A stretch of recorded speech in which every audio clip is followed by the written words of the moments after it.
Luis, thank you so much for being on the show. You are a legend. I'm honored to have you here. Thank you. You've been an announcer for over 40 years. Is that true? 85. Is that right? Yeah. God. That's a long time. Yeah. Before you were calling the games, though, you were actually played soccer yourself. I did. Look at this stud. Hello. Hello. Check it out. What is that guy? What was that guy like on the soccer field? That's Hartford, Connecticut. Yeah. Dillon Stadium. It's a small stadium there, and it was very good times. Yeah. You know, and I met my wife there. Did you really? Yeah. How did you meet your wife? Actually, my father-in-law worked for the club, and she was grounded one day on a weekend. Okay. Yeah, she was grounded, Yeah. so she had to go to the soccer field. And then she saw. That was her punishment? Yeah. Because she didn't like soccer. She didn't like soccer? No. But then she saw... Well, now she lives off soccer. She saw the knight in shining armor. She saw my legs, She saw your legs. and she fell in love. Yeah. Me too. Me too. When did you know you wanted to be an announcer? You know, truly, I didn't. It just came to me. It was in a very small TV station in Hartford, Connecticut, Channel 13. And today in the audience, we have a gentleman here who's responsible for that, Lenny Colon. And Lenny, thank you very much. Lenny, hello. Wherever you are. he's the one that found me, and he used to work at Channel 13. And I'll tell you what, I did the sports news, the cast. Yeah. And then all of a sudden, I started calling just one game in a week, and then the news, and then all that. You had no experience? Didn't know how to do this at all? I was just a soccer player.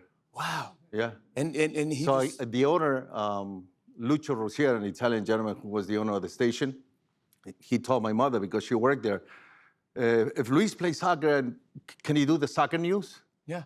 And I started doing it for about 3-4 years. They never paid me. No. I did it as a hobby. Did it for free? I did it as a hobby. I'm serious. You did it because you loved it. And I made money playing soccer. Wow. Yeah. And then what happened? That ended up becoming ESPN? No. Yeah, actually, after that, Lenny Colon gets hired by ESPN. And he didn't forget you. And the president, Bernard Stewart, I guess, asked him, we need a play-by-play announcer because we're going to have a soccer game, a soccer league. Come on. So then you step in there. Look at that. There you go. I got to tell you the story of this, okay? That's a trailer. Yes. And look at did you see the monitor? We called the games out of that monitor, okay? Jeez. In that trailer, Berman, Tom Mees, the legends from ESPN. Yeah, of course. They used that trailer 10 years before. Wow. And then we used it in Spanish to broadcast to Latin America. This guy went on to do, this is your 8th World Cup? 8th. 8 World Cups. Since 94. Yes. What is it like? What is it like knowing all these players and watching everyone's career go up and down, and you don't know if who's going to be legends? Now you know all these legends. It's great because, I'll give you an example. I did the game when Messi debuted, when Cristiano Ronaldo debuted. Ronaldo. Yeah. So, and all the players, and in between, you have all these great tournaments, European tournaments, South Americans, in North America. And then you have the World Cup, or you have the Olympics. So I have the privilege of seeing players debuted, Yeah. gone, Yep. and I'm still here calling games. Yeah, of course, yeah. You're still there calling games. But when you first see Ronaldo or you first see Messi, do you go, oh yeah, they're special? Yeah, from the moment I saw them, I see in Messi that he was a natural player. And when I saw Cristiano, I saw a robot on him because he had to work 2 or 3 times more than Messi because he had the natural talent. And Cristiano had to work 2 or 3 times more to compete with him at the same level for about 10, 15 years. Do you think in some way they helped each other, kind of?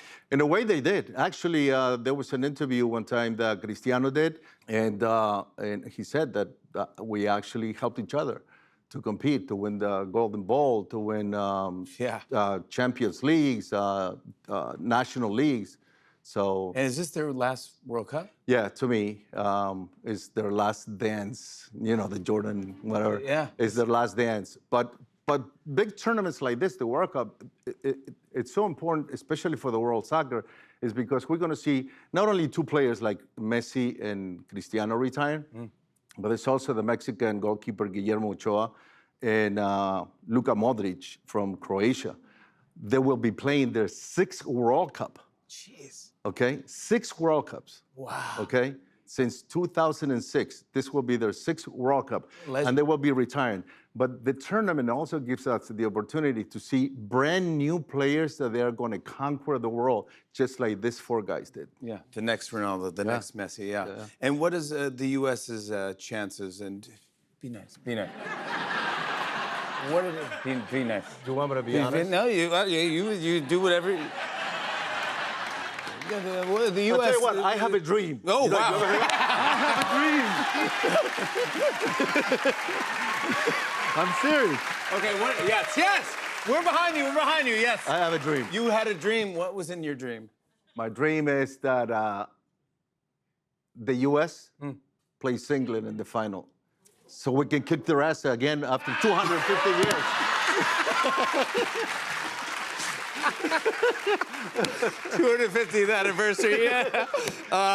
But who do we think? You know, I truly like Brazil and England. You do, yeah. I think, they have England, the national team. Yes. This team, they've Harry been Kane. together for about maybe 10, 12 years. From the youth ranks, they've been playing together. Brazil has a new generation of players that they needed because the past World Cups, they didn't do any good.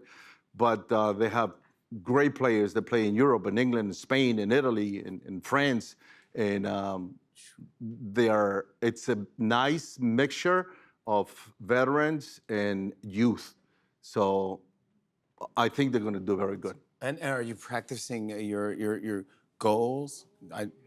Yeah. What are you talking I didn't want to do it. I didn't want to do it in disrespect to you. But The goal. I'll do it if you do it.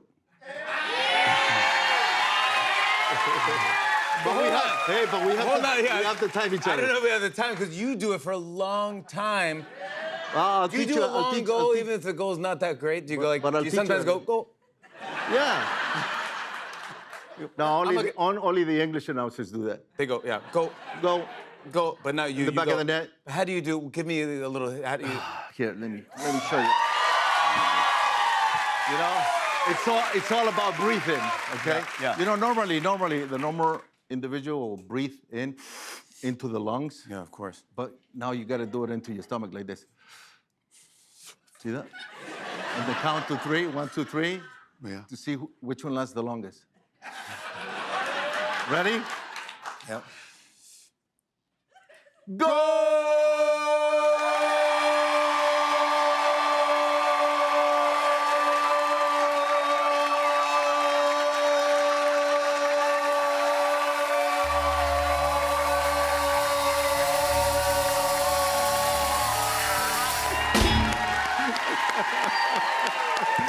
You do it like it's nothing. Luis Omar Tapia!